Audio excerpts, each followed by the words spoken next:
Okay, awesome. So I am recording, as I say every week. Hi, I'm Ria. I'm a compulsive overeater and bulimic. I am recording this so that other people can listen. I will not be recording the Q&A portion. Your anonymity will be protected, and there will be no video of this, so your faces will not be on the internet. So all people are going to hear is me.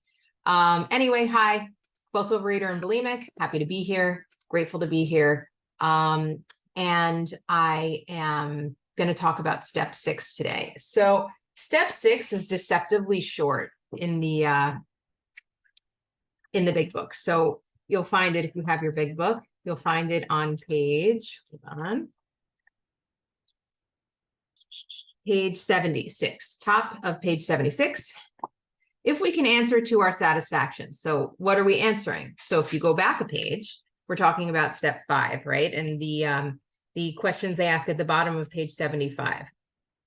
Is our work solid so far? Are the stones properly in place? Have we skimped on the cement put into the foundation? Have we tried to make mortar without sand? So if you're new to this, don't go thinking you're supposed to be like building something. That's not what this is, not like an instruction manual for like architecture or something. No, what they're saying here is that after you've done a thorough 4th step and a 5th step in which you have turned over everything, you're ready to take your step 6. So the way that I was taught to do this is you give over your 4th, you write your 4th, you give over your 5th, and then you go right home, and you have your hour set aside for step 6 and 7. So I know people are like, I've heard people say, I take a month, I work on step 6. That's not how I was taught to do it. 6 and 7 happen chick-chock right after the end of doing your 5th step. So once we go home, and we're asking ourselves if we've done this correctly, if we have, then if we can answer to our satisfaction, we look at step 6. Okay, so it says, we have emphasized willingness as being indispensable. Are we now ready to let God remove from us all the things which we have admitted are objectionable? Can he now take them all, every one? Please pay attention to the fact that we're using the language, God's going to remove this. That's like when we read about step 5, when they use the words cast out. That's the language of exorcism. That means that we are not going to be taking these things away ourselves. There's nothing we can do to get rid of these defects that have been blocking us, because if there was, we would have done it already. So really what we're doing is expressing our willingness to God to say, listen, I've taken this inventory. I've seen what's on the plate here. And some of these defects are really glaring and they're really getting in my way, and I'm willing to get rid of them. So we can say, can he now take them all, every one? If we still cling to something he will not let go, we ask God to help us be willing. That's literally all it says on step 6 in the big book. Now, that's deceptively simple, right? Because on paper, like, we all want to be rid of our defects, right? Like, okay, I have this defect and it's in my way, so I want to get rid of it. Okay, well, do you? Because here's the question, right? There are plenty of defects I have that I would like to be rid of by about 80%. Because there are lots of defects that I have that kind of work for me, like, for example, and you can ask my sponsor this, I am a very superior person. I am somebody who loves to judge other people for their crazy because it makes me look really good. Okay, so like, do I want to be not judgmental? Yeah, sure. But I don't want to be totally non-judgmental, because then people are, then how am I going to get my kicks about feeling good about me? We have to be really honest about where we're getting something out of this. And so I'm also going to steal today out of the 12 steps and 12 traditions of AA, because Bill goes into this a lot more deeply. He basically says that most of us we're striving toward perfection here. Now, obviously, we are human beings. None of us are going to be perfect ever. That's not the point here. The point is that perfection is this destination in the future, and we are constantly working toward it. However, most of us will, and Bill says, will be as perfect as will get us by. In other words, I don't necessarily, like, I run my own business, right? So I want to be honest in business. I don't want to be a dishonest person. Well, I don't know how true that is. I just want to be known as an honest business person. I want to have a reputation as an honest person. Do I want to be fully honest? And if it can save me a little money, not really. Like, do I want to do all the things?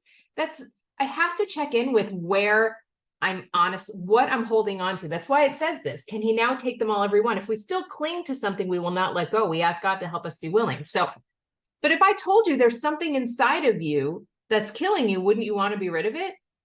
Yes, but only to the degree that it won't be in like critical condition anymore. Because essentially our character defects are our natural instincts, our natural drives taken to an extreme. So for example, let's say that I am someone who really likes, who's, I'm trying to think of like a good one. So I'm someone who, okay, I'm a compulsive overeater, right? I like to eat. There are lots of people who like eating. They're foodies, you know? These are the people who like buy magazines and check out all the recipes and try them, and it's not a big deal. And they're not obsessed with food the way I am. But the truth is, it's not that I don't want to be a compulsive overeater. I don't want to suffer the consequences of my compulsive overeating. If I wasn't fat, you better believe that I would still be eating the way I was eating back then. But the fact of the matter was I couldn't get away with it, which is why I was willing to let go of it. And it's one thing, you know, it says in the 12 and 12, we can't be praised for being willing to let go of something that's so obviously going to kill us. Like that's not like a moral triumph to say, you know, I quit, you know, binging and purging because it almost killed me. Like, that's just your survival instinct. That's not really like a triumph of your character. However, if someone said to me, I was really a big gossip and I was willing to let go of it because I saw how, you know, Bill refers to gossip as murder by character assassination. So if that's something I'm willing to let go of, that's a much bigger deal. Because no one's life is on the line here, except that I don't feel very good about myself after I do it. I get that initial high of feeling good and having the info and being on the in, but mostly after I do it, it doesn't feel very good. So that's a very different thing than, oh, I can't stop eating, so I'm going to, you know, ask God for help to stop eating. It's good that you did that, but that just means you don't want to die. So there's a distinct difference here, okay? So I'm going to read to you a little bit from step 6. Hold on one second. One second. Sorry. Okay. Most of our okay. When men and women pour so much alcohol into themselves that they destroy their lives, they commit a most unnatural act. And that's the same goes for us. You know, when we eat past the point of fullness, we're working against our own systems. And nature is a self-correcting system. So our bodies naturally want to be in a state of equilibrium. And so if we are constantly feeding ourselves, you know, an extreme amount of food, an extreme amount of sugar, an extreme amount of chemicals past the point of fullness and healthy levels, we are actively killing ourselves. Define their instinctive desire for self-preservation, they seem bent upon self-destruction. I don't know if you can relate with this. I can relate with this. They work against their own deepest instinct, which for us is survival. That's why you hear stories a lot about people who attempt suicide. Their last thoughts are, I don't want to die, because our survival instinct is very, very strong. As they are humbled by the terrific beating administered by alcohol, or in our case, food, the grace of God can enter them and expel their obsession. Here, their powerful instinct to live can cooperate fully with their creator's desire to give them new life, for nature and God alike abhor suicide. So in other words, we are designed to live. We are designed to thrive. If we are actively killing ourselves, we are working against nature. Okay, that's really important. That's an important point that I needed to read over again. I am working against myself. But most of our other difficulties don't fall under such a category at all. Every person wants, for example, to eat, to reproduce, to be somebody in the society of his fellows, and he wishes to be reasonably safe and secure as he tries to attain these things. Indeed, God made him that way. He did not design man to destroy himself by alcohol, but he did give man instincts to help him stay alive. So a lot of the things that we are going through, for example, especially women, we are naturally social. We need interaction with other people. We need to connect with other people. We need to have conversation. For a lot of married women will tell you that like their girl squad is just as important to them as their spouse, because we need that support. That's how we function. You know, it's how we get ideas. It's how we get advice. That's how we raise our children. Anybody who has a child, like, you know that there's somebody that you call and you're like, I need to bounce this off of you. Is this cool? Because that's how we function. We interact with other people, which in and of itself is a natural instinct. That's how we survive. However, when we become so needy that we need to be in the center of everything all the time. And we have that intense FOMO, and we're so afraid we're going to get forgotten that we're playing this one against this one against this one. That's when that natural desire to be part of something goes to an extreme. That's when we get into trouble. So it's not that we're saying we never want to be part of people. We're saying that we're trying to get these instincts back into balance. It's the same thing with the food, right? Like we need to eat to live. But when we're eating to the point of self-destruction, it's not that we're saying I'm never going to eat again. We're saying we need to get that desire to eat back into balance, into that instinctive, I'm eating in order to feed my body in order to live. So for me, thank God today, like this morning, I had my breakfast. Was it the sexiest breakfast I've ever had? No, but I was just like, yeah, okay, but I'm just putting fuel in my body. I'm not here to make love to my breakfast. Like that's not what this is. I'm just here to eat the food so I can go function with my day. That's a very different perspective from, 20 years ago when, thank you, 20 years ago when at the end of my workday, I was such a ball of rage and everything else, the discomfort in my own skin, the restless, irritable discontent. I went to the convenience store near the apartment building where I was living, and I bought myself some Ben & Jerry's, and I went into my apartment. I took a bite, and I literally out loud went, oh, just to like that relief, it was like, that's not food serving its natural purpose. You know what I mean? Like, that's doing something for me beyond just feeding my body, nutrients in order to live. So again, we're trying to bring these instincts that go to an extreme back into balance. So let's keep reading here. It is nowhere evident, at least in this life, that our Creator expects us to fully eliminate our instinctual drives. I love that because I'm an addict, so I go to extremes, right? Like when I remember years ago when someone said to me, you need to develop a relationship with a higher power. I was like, so basically I'm going to be living in a monastery in Western Massachusetts and shaving my head and wearing a robe and not getting married and never eating meat again. And it was like, no, not what I meant by that. But that's where my brain goes, because as addicts, we go to extremes. We take these concepts, we take these ideas, and we take them to extremes. It's the same reason why my husband, God bless him, we have a joke in our house. He's not the tiniest. Okay. So like I've learned after 16 years of marriage that if I want him at a place, I tell him that he needs to be there an hour before he needs to be there. So that way he shows up on time. Okay. Is it lying? Maybe. Does it work? Absolutely. So the point is, whenever he shows up late to anything, instead of me saying, oh, okay, yeah, he's probably, schmoozing with someone or got lost or whatever, my head goes, he's dead. Like every time he's dead. And so, okay, first I have to call my cousin because he needs to fly into Israel and help me get everything settled. Are we going to move back to America? I guess. I start playing out the, like, what am I going to do now that I'm a widow? Do you know what I mean? Instead, my husband's like, stop to get gas. But like, that's what my brain does. And that's a really hard way to live, which is why I need help to bring my instincts back, because I can be a little nervous that my husband is a little late. That's okay. But for me to go to that extreme of he's dead and I'm a widow now, that's a very different way of thinking. You know what I mean? So we come back to an instinctual, the instinct, which is, to feel safe and secure. That's okay. We all have those instincts. We all want to feel safe and secure. We all want to feel loved and seen. We all want to feel fed and cared for. We need the roof over our heads. We need the clothes on our bodies. There's nothing wrong with needing and wanting those things. It's when we need them to an extreme. So this is what we're talking about. And I'm going to make this point over and over. Okay.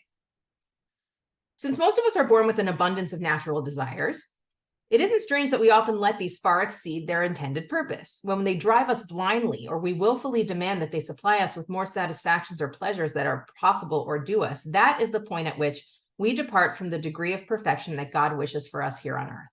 So like I said, perfection is not me living in a monastery in Western Massachusetts. It's not me being a saint. It's about me being as balanced a human as I can be. Okay, the measure of our character. So the character defects are not having the desire. It's taking that desire to the extreme. So for example, let's say I work in a certain job. Okay, I'll give you a great example. So I'm a writer by profession, and I'm ghostwriting a book for someone right now. So there's someone else, there's a ghostwriter whose work I really appreciate. So I was listening to an interview with him, or read an interview with him, and he said something really funny, because the work of a ghostwriter, like the title ghostwriter, is ghost. You don't know that I wrote it. That's the whole thing, right? So what I do is I provide a service, someone buys the service from me, and then it's theirs to do with what they want. Unless it's in the contract that my name's on it, my name's not going to be on it. So this person, this writer, his name's J.R. Moringer. He talked about how one time he wrote the book for Prince Harry. So he said, and years ago he wrote a book for Andre Agassi. So he was talking about how when the book came out, Andre Agassi was going around doing like the talk shows promoting this book, and he wasn't saying that J.R. Moringer wrote it. He was just talking, he'd get these compliments. Oh, the book is written so well. Oh, it's so this. And Andre Agassi, thank you, thank you, thank you. And there was one night, J.R. Moringer just got so angry that he was screaming. He was like in Britain, and he was screaming at the television, say my name, say my name. Like, I wrote it. So the next morning he goes downstairs and realizes that the walls in the B&B where he was staying were paper thin. So like everybody in the B&B heard him screaming, say my name. Okay, so we'll just leave that there. But anyway, the point was, it was funny because it's an instinct taken to the extreme. And I can relate with that as a writer, right? Like one of my client that I'm writing for is very high profile. So I have the instinct to be financially stable and to be recognized. Now, recognition is not necessarily a bad thing to desire. Like, it's nice to be appreciated. That's okay. But when I see this person going public, and if I start getting jealous that she's getting accolades for a book that I wrote, that's my problem. Because we had a deal. We signed a contract. She's taking the book and she's going to go and do whatever she's going to do with the book. My name is not going to be on it. The only person who's going to know that I wrote it is her and whoever she chooses to tell. And whoever I choose to tell, because I'm allowed to tell. But like, I'm not in this for the glory. I'm in it because I'm earning a paycheck. If I'm in this for the glory, or if I'm in this for fame, I'm going to be very disappointed. So, but if I go in with that expectation, I'm going to end up with a resentment. So that's what I'm saying. If I'm sitting there watching this woman be on TV and I start screaming, say my name, that's my problem. Does that make sense? Okay, cool. So let's keep going. So step 6, we were entirely ready to have God remove all these defects of character, is AA's way of stating the best possible attitude one can take in order to make a beginning on this lifetime job. Okay, which means God's going to remove stuff piece by piece, but don't expect that you're going to be perfect ever, because you're not. Because we're not supposed to be. We're not supposed to be perfect. We're supposed to be balanced. There's a difference. Okay, perfection is boring. I'm an Orthodox Jew, right? So in the Jewish community, there's a lot of study of Torah and like biblical figures. And there's this inclination to take these stories of the Bible and make the characters perfect and like white as snow. And, there's a lot of, I don't want to use the word apologism, but more like, no, they made this choice because A, B, and C. And that's one perspective. But it could also be that these were imperfect people. I find that much more interesting and relatable than somebody who's absolutely perfect, because I'm never going to be perfect. So how am I going to be able to relate to this thing that I can never attain? I'd much rather you tell me this person did this because they were jealous and they had to work through that, as opposed to this person just saw the future and knew that it was perfect.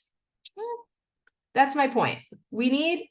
I'm not striving for perfection here. I'm striving for balance. It's like years ago when I said to an old sponsor, when am I going to be happy? And she said, we're not shooting for happiness. We're shooting for peace. We have to shift our perspective here of what our goals are. Our goal is not perfection. It is balance. Okay. And that's why we need other people, because if we look at things from our own perspective is imbalanced because we are at the center of our own universe. The more that we work with God and we get ourselves out of the center of the universe and God becomes the center, we see things more in balance. That's what this process is. We start removing ourselves from the center and putting God in the center, and our perspective changes. Okay. This does not mean that we expect all our character defects to be lifted out of us as the drive to drink was. A few of them may be, but with most of them, we shall have to be content with patient improvement. I hate this so much. by the way. Patient improvement, get out of here. First of all, I know nothing about patience. It is one, my worst is traffic.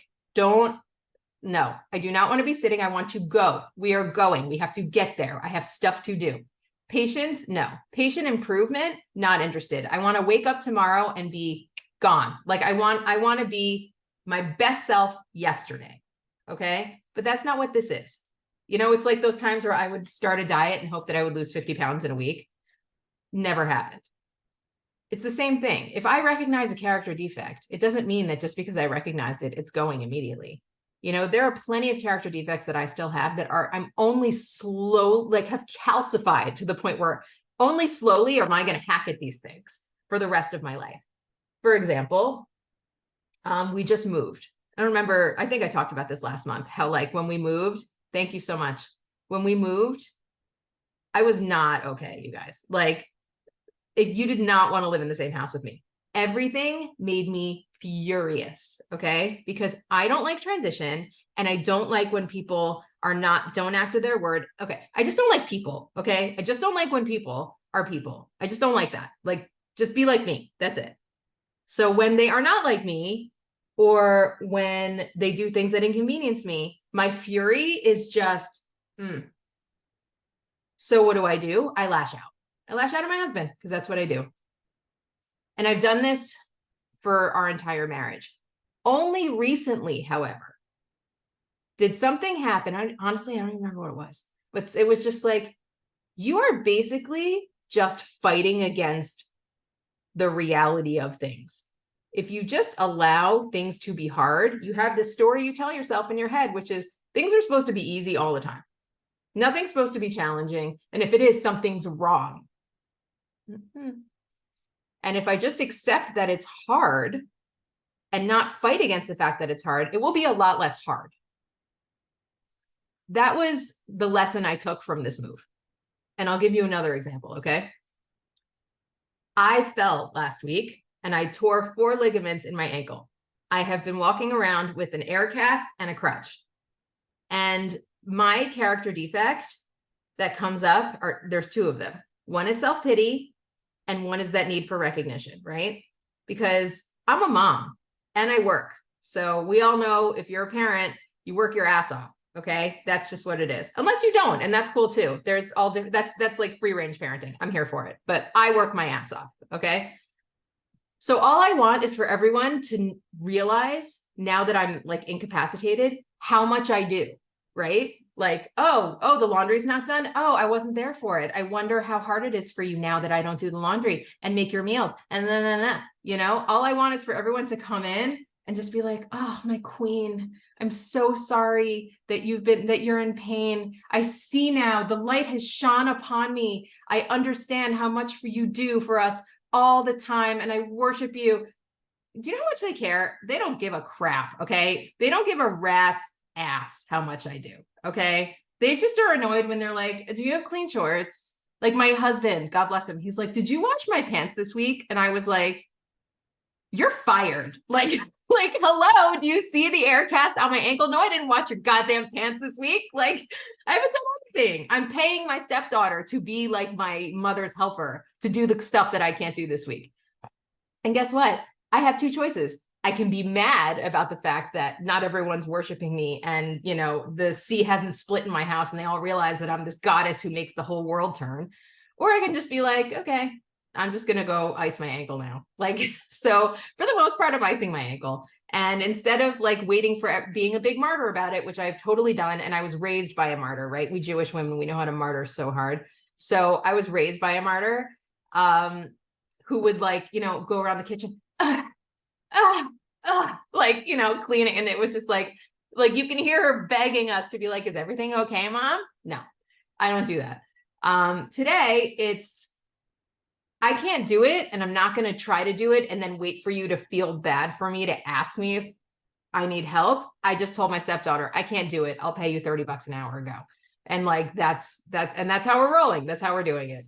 That's not to say I don't fall into it once in a while, but I'm not living it. Okay. There's a difference.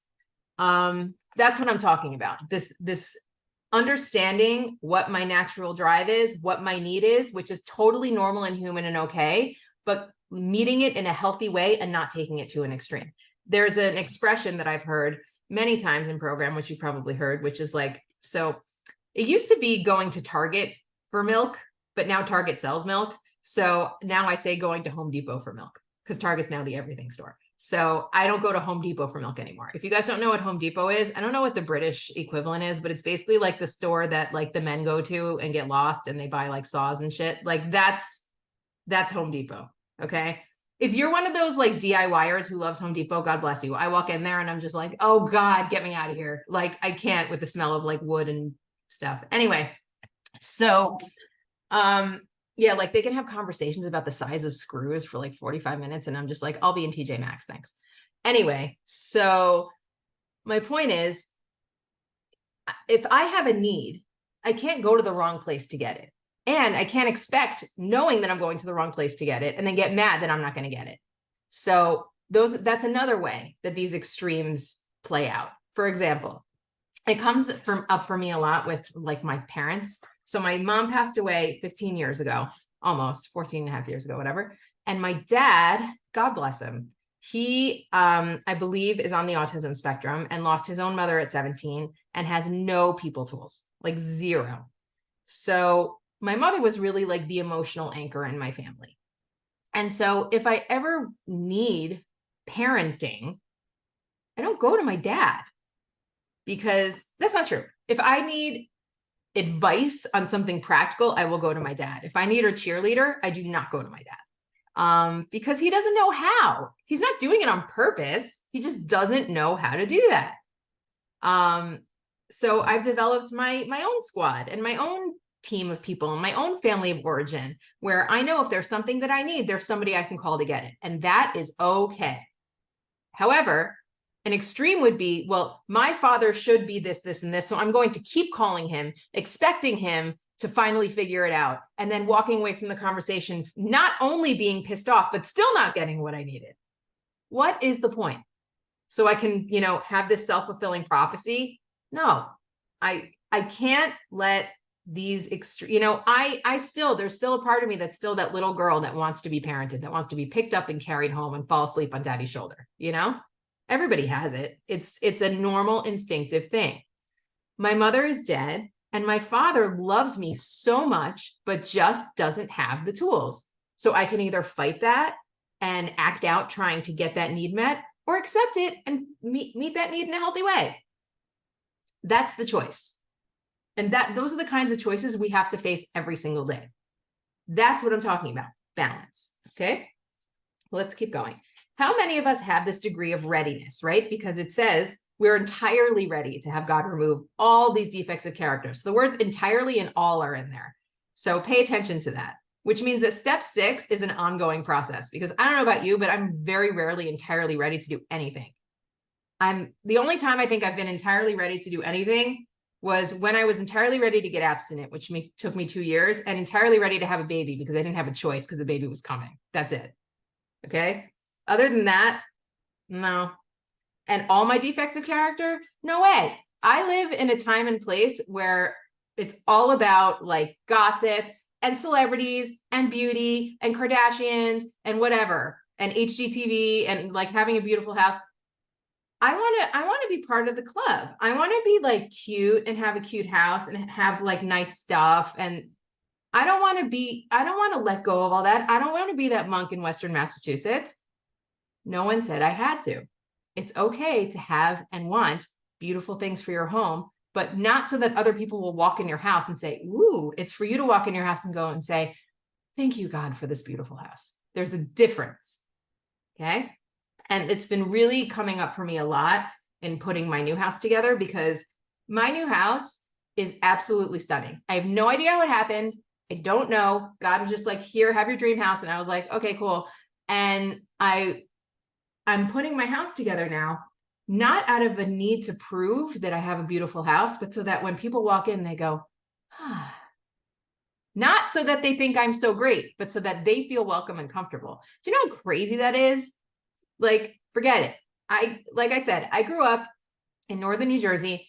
I was very wealthy. And it was all about who had got the bigger tennis bracelet for Hanukkah. Okay. Like who was driving what, how much money did this one make? Who bought the new whatever bag? Like, and then my house was beautiful. My mom was a decorator, interior, like gorgeous, gorgeous, gorgeous. And I know she did it because she loved it, but she also did it so that people would walk in her house and go, damn. So like, you know, that there's a difference there. It's the same instinct, but it's in balance. Do you see what I'm saying? Okay.